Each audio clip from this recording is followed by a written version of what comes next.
Ejection fraction is equal to stroke volume divided by end diastolic volume. Stroke volume is the difference between end diastolic volume and end systolic volume.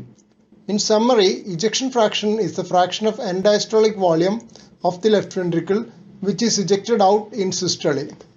Modified Simpson's rule for left ventricular ejection fraction is used in echocardiography, cardiac magnetic resonance imaging, left ventricular angiography, and computed tomography. Basic assumption in Simpson's rule is that the shape of the left ventricular cavity is a composite of a cylinder from base to the level of the mitral valve, a truncated cone from the mitral valve level to the level of the papillary muscles, and a cone from there to the apex. Total volume is the sum of the three components.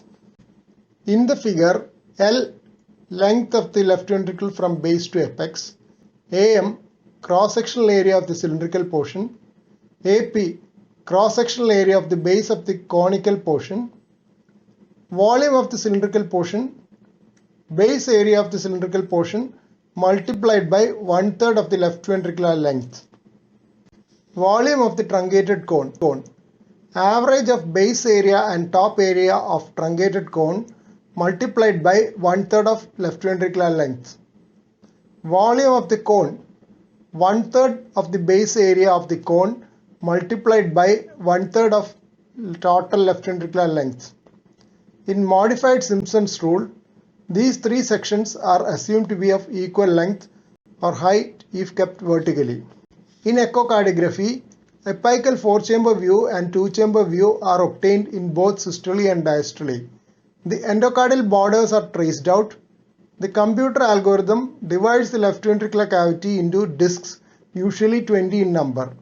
Sum of volumes of these discs will give the left ventricular volume. This is the method recommended by American Society of Echocardiography. In other modalities of imaging also, the same principle is applied. In CMR and CT, the thickness of the slice is taken as the interval between the slices.